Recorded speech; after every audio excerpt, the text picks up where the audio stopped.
11 September قائد اعظم محمد علی جناح کا یوم وفات۔ آسمان پہ چمکنے والے تاروں میں سے ایک تارا ایسا ہوتا ہے جس پر جا کے سب کی نظر ٹھہر جاتی ہے۔ اس ستارے کے اندر اتنی چمک ہوتی ہے کہ وہ نمایاں ہو جاتا ہے۔ بالکل اسی طرح سے قوموں کی تاریخ میں بہت سے قائدین ہوتے ہیں، اور ان قائدین میں سے ایک ایسا قائد ہوتا ہے، ایک ایسا لیڈر ہوتا ہے کہ جس کا نام آتے ہی بندے کو اور اس قوم کو فخر محسوس ہوتا ہے۔ قائد اعظم محمد علی جناح ہمارے ایک ایسے ہی قائد اور ایسے ہی لیڈر ہیں۔ قائد اعظم محمد علی جناح نے سیاست کے اندر جب حصہ لیا، اور علامہ اقبال رحمۃ اللہ علیہ نے بہت پہلے اپنی عقابی نظروں سے یہ بھانپ لیا تھا کہ ایک ہی شخص پورے برِ صغیر میں ایسا ہے جو مسلمانوں کو آزادی دلا سکتا ہے، وہ قائد اعظم محمد علی جناح ہیں۔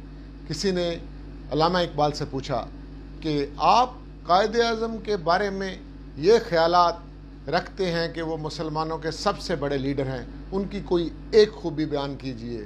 تو انہوں نے آسان ترین الفاظ کے اندر کہا کہ ہی از انکرپٹیبل اینڈ انپرچیزیبل، نہ تو ان کو خریدا جا سکتا ہے اور نہ کسی قسم کی کرپشن ان کے پاس بھی آ سکتی ہے۔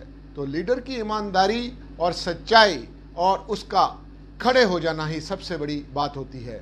قائد اعظم محمد علی جناح جو ایک پائے کے قانون دان تھے، انہوں نے آرگومنٹس کے ذریعے سے انگریز سے ٹیبل پر بیٹھ کر ہمارے لیے یہ ملک پاکستان حاصل کیا۔ مولانا محمد علی جوہر نے ان کو شامل کروایا مسلم لیگ کے اندر۔ قائد اعظم محمد علی جناح نے بے حد زبردست جدوجہد کی۔ لوگوں کا ان کے اوپر ایک ایمان تھا، اور وہ ایمان یہ تھا کہ یہ شخص جھوٹ نہیں بولتا، یہ شخص کردار والا ہے۔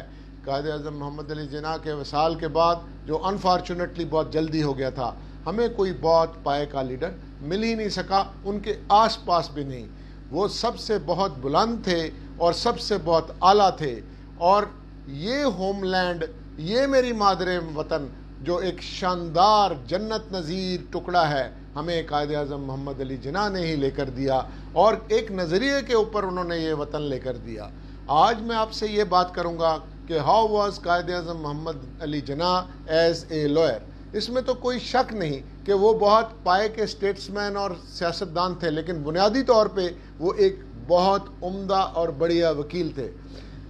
ان کے بارے میں بہت سے لوگوں نے بہت ساری رائے دی ہے، لیکن ایڈگر سنو نے، جو کہ امریکن آتھر ہیں، انہوں نے لکھا کہ اگر صرف محمد علی جناح کو ایز اے بیرسٹر اپریز کر لیا جائے تو آپ کو پتہ چل جائے گا کہ کیسے انہوں نے یہ ایک مونومنٹل ججمنٹ، تاریخی ججمنٹ لی، جو کہ ہسٹری آف دی ورلڈ میں ہے، کہ انہوں نے ایک مقدمہ لڑ کے آپ کو ہوم لینڈ لے کے دی، اور ان کو ایک آئیڈیل اور رومانٹک آئیڈیل آف پاکستان کے طور پہ کہا جا سکتا ہے، اور اس رومانس کو انہوں نے اچیو کیا، اور یہ ملک پاکستان ہمیں لے کے دیا۔ Lord Denning, the master of rolls, in fact master of rulings, had recalled with pleasure the fact that Qaid Azam Muhammad Ali Jinnah, founder of Pakistan, had been a member of Lincoln's Inn. President Bill Clinton year 2000 میں جب پاکستان آئے تو انہوں نے chief executive کے سامنے جو address کیا، اس میں انہوں نے اس بات کو تسلیم کیا کہ کامن لا کنٹری کے اندر سے جو سب سے آؤٹ اسٹینڈنگ لائرز ہوئے ہیں، ان میں سے Quaid Azam Muhammad Ali Jinnah beyond any shadow of doubt right on top تھے۔ اور بی بی سی کی ایک براڈ کاسٹ میں سر اسٹیفرڈ کرپس نے کہا کہ a most accomplished lawyer outstanding among Indian lawyers and a fine constitutionalist. Last but not the least, Mahatma Gandhi نے یہ تسلیم کیا، اور لارڈ برکن ہیڈ کو انہوں نے ایک خط لکھا جن میں انہوں نے کہا کہ مسٹر جناح اور سر تیج بہادر سپرو دو کلیورسٹ لائرز آف انڈیا ہیں۔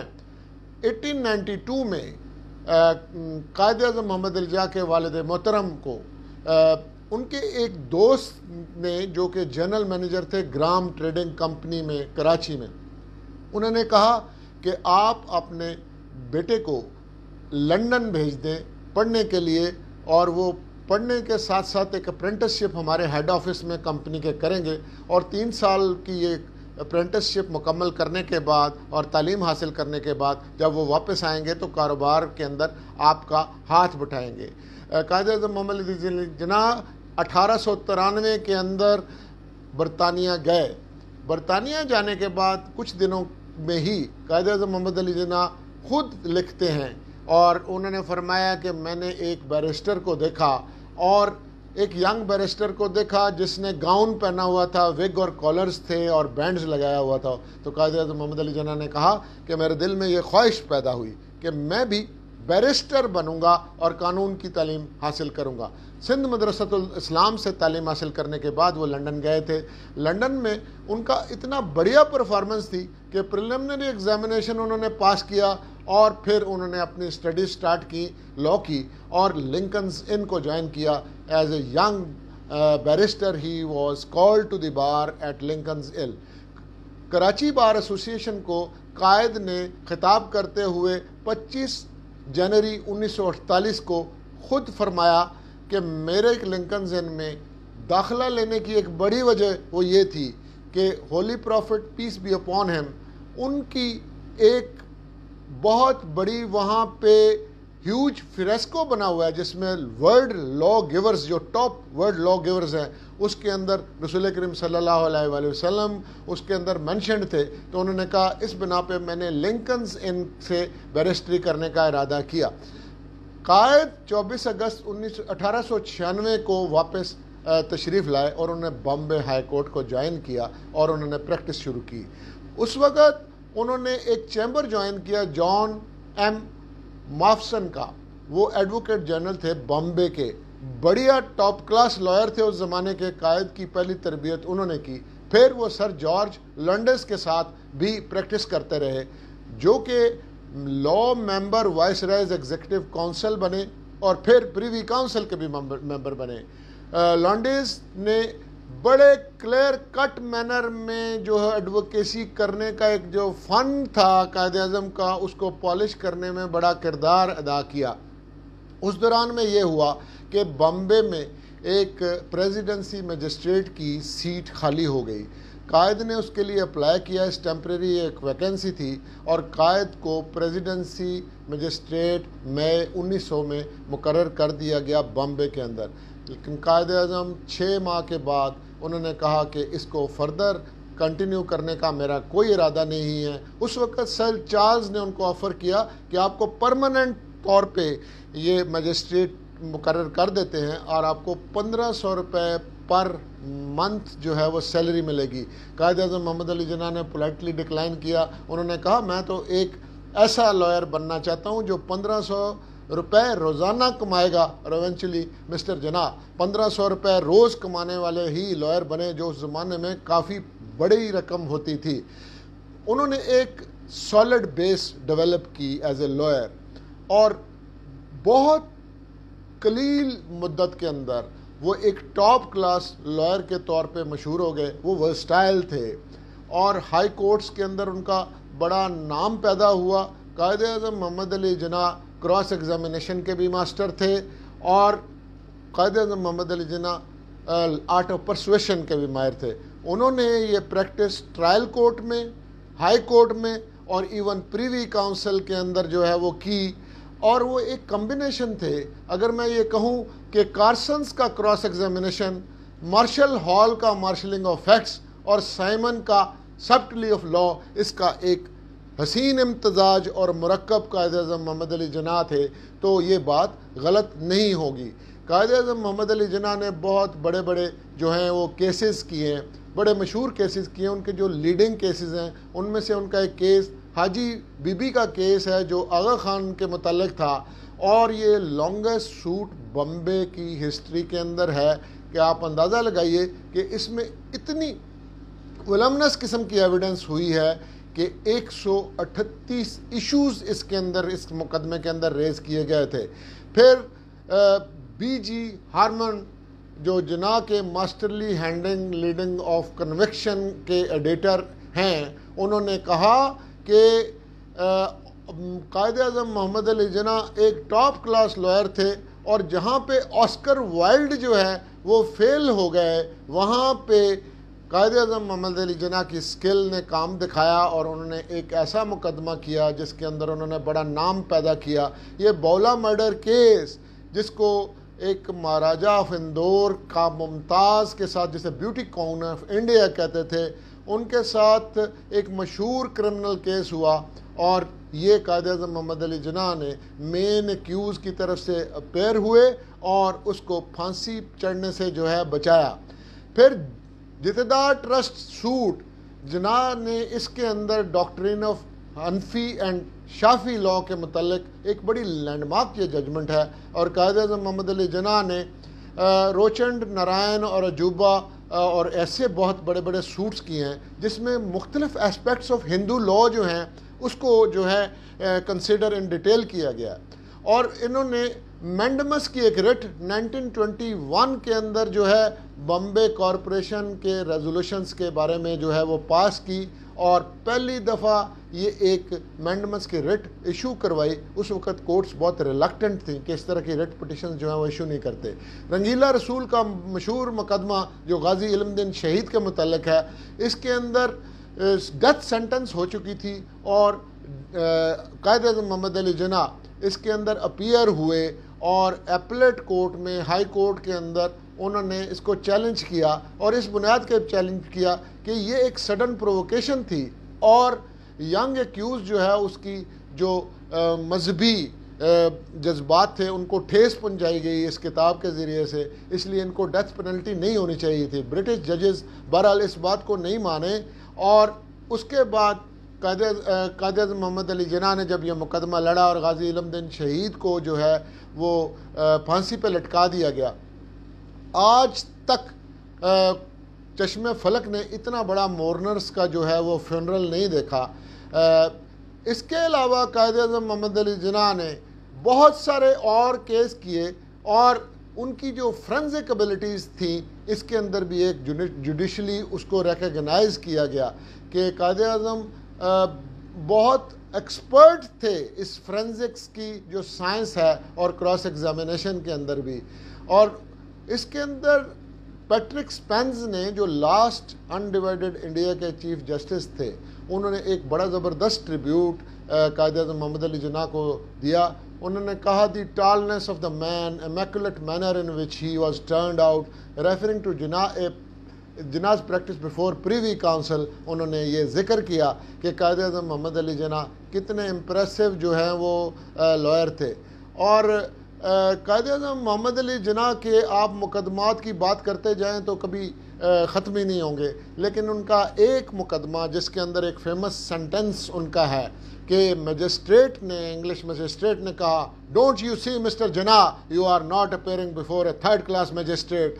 Prompt reply of my Qaid Azam Muhammad Ali Jinnah was that, Your Lordship, Your Honor, the person appearing before you is not a third class attorney either. قائد اعظم محمد علی جناح نے Sindh high court کے اندر ایک مقدمہ کیا، لوگ joke در joke جو ہیں ان کو دیکھنے کے لیے آئے، عدالت میں بہت رش لگ گیا۔ انہوں نے کہا کہ عدالت کے دروازے اب بند کر دیے جائیں تاکہ لوگوں کی اسٹیمپیڈ نہ ہو، کوئی رش نہ ہو، یہاں پہ ہلا گلا نہ ہو، تو ہیئرنگ ہوگی۔ قائد اعظم نے بڑے پولائٹلی ڈویژن بینچ سے یہ کہا کہ doors of justice are never closed, اور دروازہ کھول دیا گیا، اور لوگوں نے جو بھرا ہوا کھچا کھچ کمرہ تھا بڑی خاموشی کے ساتھ بغیر کسی راؤڈیزم کے یہ جو ہے وہ کیس جو ہے وہ سنا گیا، اور قائد اعظم محمد علی جناح نے بہت بڑا ایک فین کلب جو ہے وہ پیدا کیا ہے لائرنگ کی دنیا کے اندر بھی۔ قائد اعظم محمد علی جناح ماسٹر تھے، اور ایک پرسویشن کے آرٹ کے، وہ ایک زبردست فیکٹس کے اوپر کمانڈ رکھتے تھے، اور وہ بڑے ورسٹائل تھے، سول کیسز کرتے تھے، کرمنل کیسز کرتے تھے۔ انہوں نے ایپلیٹ ورک کیا، ہائی کورٹ کے سامنے کیا اور پریوی کاؤنسل کے سامنے کیا. یہ ان کا ہال مارک ہے کہ کسی ایک شعبے کے اندر جو ہے قائد اعظم محمد علی جناح کو آپ نہیں کہہ سکتے کہ جی وہ اس کے ماسٹر تھے. وہ باقی سارے معاملات میں بھی جو کراس دی بورڈ کیسز کرنے کے master. Justice Munir farmer chief justice of Pakistan نے 23 مارچ 1976 کو یونیورسٹی آف پنجاب کے اندر ایک سیمینار ہوا اور انہوں نے قائد اعظم محمد علی جناح کے بارے میں کہا, I appeared with or against or heard as a جج some of the greatest lawyers of England and Indian lawyers like mister Pritt QC, Mr. Diplock QC, now the Tribunal Honorable Lord Diplock PC, soft-spoken Balaji Desai, aggressive KF Munshi, another top lawyer of Bombay, Sir Tej Bahadur Sapru pronouncing Arabic science in a Waqf case, Mr. Hassan Imam, many bald and grey-headed veterans of the Lahore Bar, but in my long experience, I have never noticed that masterly analysis, classification and presentation of facts and lucidity and subtlety of arguments I have heard in a few Bombay cases argued by Mr. Jinnah. قائد اعظم محمد علی جناح یہ یاد رکھیے کہ تمام وہ لوگ جو میری طرح سے لائر ہیں ان کو یہ فخر کرنا چاہیے کہ پاکستان ایک قانون دان نے بنایا. سر سید احمد خان ایک قانون دان تھے, علامہ محمد اقبال ایک قانون دان تھے. ہم ان لوگوں کی لیگیسی ہیں اور انہوں نے یہ پاکستان دیا ہے. آج اسمبلیوں کے اندر یا اور شعبہ زندگی کے اندر لائرز کی تعداد بہت کم ہو گئی ہے, تو آپ دیکھیں اسٹینڈرڈ بھی ڈاؤن ہو گئے ہیں. آج ہمارے اندر کچھ خراب لائرز آ گئے ہیں جن کی وجہ سے پروفیشن کو ہزیمت کا سامنا ہے, لیکن وہ جو مٹھی بھر لوگ ہیں, میجورٹی آف لائرز کو نہ تو ملائن کر سکتے ہیں. اس پروفیشن نے پھر ٹاپ پہ جانا ہے کہ دنیا کی تاریخ میں یہ اس نے اتفاق نہیں ہے, جتنے بڑے لوگ پیدا ہوئے ہیں ان میں سے آئل سے مور دین 50% پیپل ہیو بین لائرز. یہ گلوری ہمارے پاس واپس آنے والی ہے, لیکن ہمیں رول ماڈل کے طور پہ قائد اعظم محمد علی جناح سے بہتر کوئی اور شخص ہو ہی نہیں سکتا کہ جن کو ہم آئیڈیلائز کریں کہ وہ پہلے لائر تھے, پھر وہ بہت بڑے پولیٹیشین اور اسٹیٹس مین بنے, اور لوگوں نے تو بڑے بڑے لوگوں نے یہ کہ حکومتیں کی ہوں گی. قائد اعظم محمد علی جناح وہ شخص ہیں جنہوں نے نظریاتی طور پہ فائٹ کر کے اور ہمارا مقدمہ لڑ کے اور پرامن طریقے سے مقدمہ لڑ کے ہمیں ایک مادر وطن لے کے دی ہے. یہ کسی کو یہ اعزاز حاصل نہیں ہے. قائد اعظم محمد علی جناح کے بارے میں ایک ویسٹرن رائٹر نے یہ لکھا ہے کہ if there was no Gandhi, there will still be an independent India, but if there was no Jinnah, there wouldn't be any independent Pakistan. ہمیں انہی کی لیگیسی پہ چلنا ہے, اس پاکستان کو عظیم ترین بنانا ہے, اور پاکستان ایک حقیقت بن کے جب دنیا کے نقشے پہ ابھرا تو شروع میں ہمارے حالات کو اتنے اچھے نہیں تھے. ہمیں اکانومی بڑی بری ملی, ہمیں فوج کا بہت کم حصہ ملا, اور دشمن نے تو ہماری نالائکیوں کی وجہ سے اور ہماری کمزوریوں سے فائدہ اٹھاتے ہوئے اس ملک کو دو لخت بھی کر دیا. لیکن آج پاکستان وہ والا پاکستان نہیں ہے. آج الحمدللہ ہم اٹامک قوت ہیں, آج ہمارے پاس بیلسٹک میزائلز ہیں, آج ہماری فوجیں سینہ سپر ہیں, آج پلوامہ کے اندر ہمیں وہ ڈیفینڈ کرتی ہیں, آج ہمارے پاس ٹاپ کلاس سائنٹسٹ پیدا ہوتے ہیں.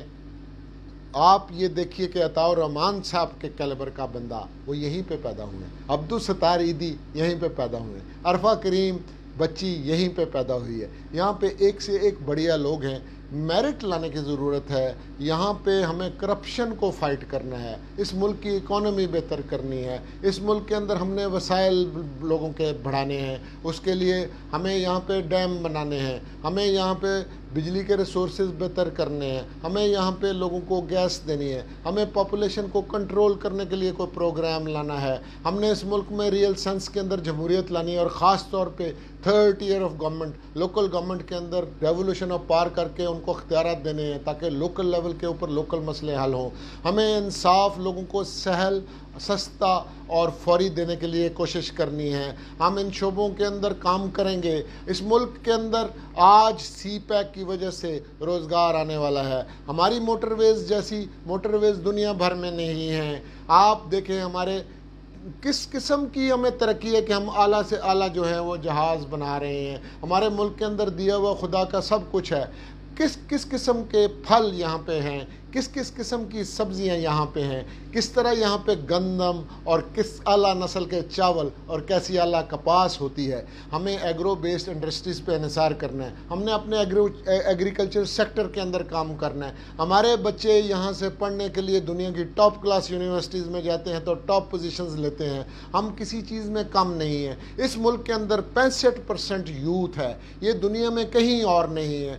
جاپان اور جرمنی جیسے جو ممالک جنہوں نے بڑا نام پیدا کیا, ان کو جان کے لالے پڑے ہیں کہ وہاں پہ آج آبادی نہیں بڑھ رہی, ان کے پاس بوڑھی آبادی زیادہ ہے. اور جہاں پہ بوڑھے لوگ زیادہ ہوتے ہیں ایونچولی وہ کنٹریز کرمبل ڈاؤن کر کے ترقی کرنے کے راستے پہ نہیں رہ سکتی. ہم لکی ہیں کہ ہمارے پاس اتنے زیادہ نوجوان ہیں, ان کو ہم نے چینلائز کرنا ہے, انہوں نے ہمیں صحیح راستے پہ لگانا ہے. ہم نے آئندہ کے لیے اس ملک کے اندر کرپشن روکنی ہے, ہم نے میرٹ کا سسٹم لے کے آنا ہے. اگر یہ ساری چیزوں کے لیے ہم کوشش کریں اور ایک انصاف پسند معاشرہ دے سکیں, وہی قائد اعظم محمد علی جناح نے جس کا خواب دیکھا تھا, تو یہ ایک آئیڈیل قسم کی مسلم ریاست بنے گی. اور آج ہم انشاءاللہ لیڈ کرنے کی پوزیشن میں ہیں. اللہ پاک نے بھی ہماری مدد کی ہے کہ کووڈ-19 کے بعد اس ایریا کے اندر یہ جو سی پیک ہے یہ یہاں سے نیپال سے شروع ہو رہا ہے. آپ یہ دیکھیں اس کے اندر پاکستان, رشین سٹیٹس تک ہم جائیں گے اور یہاں پہ مال کی ترسیل بھی ہوگی, انڈسٹریاں بھی لگیں گی. آج مسلم ورلڈ کے اندر ہمارے ساتھ ٹرکی ہے, ہمارے ساتھ ایران کھڑا ہے, ہمارے ساتھ ملیزیا ہے. ہم ایک نیا بلاک یہاں پہ بنانے جا رہے ہیں اس ایریا میں, جس سے ساری کی ساری خوشحالی آئے گی اور ہم اس ایریا میں امن لے کے آئیں گے. آج اس علاقے کے اندر ہمارا ازلی دشمن بھارت اکیلا ہے, اس کے ساتھ کوئی ملک بھی نہیں ہے. اس نے اپنے ہمسایوں کے ساتھ اچھا سلوک نہیں کیا, اس نے کشمیریوں کے ساتھ جو ظلم ڈھایا ہے, UN کی قراردادوں پہ عمل نہیں کیا, انہوں نے اس کو قید کا درجہ دے دیا. اور اللہ کی لاٹھی بے آواز ہے, مظلوموں کی آوازیں آسمان تک جاتی ہیں. آج اکانومی کا حال انڈیا کا دیکھ لیں کیا ہو رہا ہے. انڈیا کو ہماری طرف سے یہ لیسن ہے کہ ایریا میں امن کیجئے, اس علاقے کے لوگوں کے لیے خوشحالی لائیے. یہ بارود کی دنیا نہیں ہے. آپ پہلے دیکھیے کہ جو اپنے آپ کو سو کالڈ مہذب لوگ کہتے ہیں وہ چڑھ دوڑے, انہوں نے سویلائزیشنز تباہ کی ہیں. انہوں نے شام میں کیا کیا, عراق میں کیا کیا, لیبیا میں کیا کیا, انڈونیزیا میں کیا کیا, ایک ایک کر کے ساری سویلائزیشن کو تباہ کیا. افغانستان کا کیا حال کر دیا. سب اپنے اپنے ملکوں میں رہیں, اور یہ بم گولے کے اوپر کیوں آپ ساری جو ہیں پیسہ خرچ کرتے ہیں. اوزن لیئر بھی تباہ ہوتی ہے, انسانیت کا بھلا کہیں نہیں. ترقی کا مقابلہ کیجئے. اور لوگوں کو, جن لوگوں کے پاس پینے کا پانی نہیں ہے, ہمیں تو چاہیے تھا دنیا میں ان لوگوں کے لیے پینے کا پانی لاتے. ہمیں تو چاہیے تھا کہ جن کے پاس روٹی نہیں ہے ان کے لیے روٹی کا بندوبست کرتے. ہمیں تو چاہیے تھا جن کے پاس روزگار نہیں ہے ان کے پاس روزگار کا بندوبست کرتے. اور اسلام جس کے نام کے اوپر یہ پاکستان بنایا ہے, رسول کریم صلی اللہ علیہ وآلہ وسلم نے کہا کسی کالے کو کسی گورے پہ, کسی گورے کو کسی کالے پہ کوئی فوقیت نہیں ہے. اگر فوقیت ہے تو آپ کو تقوی کی وجہ سے. قائد اعظم محمد علی جناح نے یہ پاکستان بنایا ہے, یہ کسی پنجابی, سندھی, بلوچی یا پٹھان کی بیسس پہ نہیں بنا, بلکہ لوگوں نے اس نظریے کو نگیٹ کیا. میں نے جب نگیٹ کیا کہ میں پنجابی نہیں ہوں, میں ایک مسلمان ہوں اور یہاں پہ بر صغیر میں پاکستان چاہتا ہوں, تو پاکستان کے لیے میں نے آواز بلند کی. میں نے کہا میں سندھی نہیں ہوں, میں ایک مسلمان ہوں. اور تو میں نے یہ آواز بلند کی, کیونکہ اگر اس بنیاد پہ بات ہوتی تو آپ یہ دیکھیے کہ سندھی تو انڈیا کے اندر بہت زیادہ ہیں, مسلمان انڈیا میں بہت زیادہ ہیں. اب ان کا حال دیکھیے کہ کیا ہو رہا ہے. آپ یہ دیکھیے کہ افغانستان کے اندر پختون بہت زیادہ ہیں. سب لوگوں نے قومیتوں کو چھوڑ کے ایک پوائنٹ ایجنڈے پہ کہ مسلمانوں کے لیے ایک ریاست ہوگی جس کے اندر انصاف ہوگا. اور واقعی ہمیں ریاست مدینہ یہاں پہ بنانی ہے. اور حکمرانوں کو بھی چاہیے کہ صرف باتیں کرنے سے بات نہیں بنتی, سادگی اپنائیے. قائد اعظم محمد علی جناح نے اپنی ساری کی ساری جائیداد اس قوم کو دی ہے. انہوں نے پہلی کیبنٹ میٹنگ میں کہا تھا کہ یہ چائے کا آرڈر کس نے دیا ہے, تو انہوں نے کہا کہ چائے گھر سے پی کے آئیں گے, قومی خزانے سے تو ایک چائے کا کپ بھی پینے کے وہ روادار نہیں تھے. اور being a top class lawyer, وہ یہ کہتے تھے کہ سیاست بھی ان لوگوں کو کرنی چاہیے جو اس پوزیشن میں ہو کہ مسلم لیگ کو یا کسی سیاسی جماعت کو یا ملک کو چندہ دے سکیں، نہ کہ ان کے چندے کے اوپر خود ان کا انحصار ہو۔ تو آپ کو اپنے پروفیشن میں رائٹ آن ٹاپ جانا ہے، اسپیشلی ینگ بچے جو لائر بننے جا رہے ہیں۔ میں آپ کو بتاؤں ہمارا بڑا گریٹ فیوچر ہے، بس ہماری ڈائریکشن قائد اعظم محمد علی جناح ہونی چاہیے، اور اگر قائد اعظم محمد علی جناح کا ہم پاکستان بنائیں گے تو یہ عظیم پاکستان ہوگا۔ میں اس بات کے ساتھ جو ہے اپنی گفتگو جو ہے اس کی تکمیل کرتا ہوں کہ فیض احمد فیض نے کہا، یہ داغ داغ اجالا، یہ شب گزیدہ سحر، وہ انتظار تھا جس کا، یہ وہ سحر تو نہیں، یہ وہ سحر تو نہیں جس کی آرزو لے کر چلے تھے یار کہ مل جائے گی کہیں نہ کہیں، ابھی گرانی شب میں کمی نہیں آئی، ابھی گرانی شب میں کمی نہیں آئی، نجات دیدہ و دل کی گھڑی نہیں آئی، چلے چلو کہ وہ منزل ابھی نہیں آئی، وہ منزل قائد کا پاکستان ہے جس میں بلا لحاظ خواتین کے حقوق، بچوں کے حقوق، اقلیتوں کے حقوق، تمام مذاہب کے لوگوں کے حقوق اور تمام لوگوں کے حقوق رنگ و نسل سے بالاتر ہو کے انصاف کی بیسس کے اوپر ایک انصاف والا معاشرہ ہم نے قائم کرنا ہے۔ یہی ہماری ریسپی ہے، اور یہی کریٹر نے اور فاؤنڈر نے اور قائد اعظم محمد علی جناح نے ہمیں پاکستان کا خواب دکھایا تھا، جو ہم نے انشاءاللہ العزیز حاصل کرنا ہے۔ Thank you very much.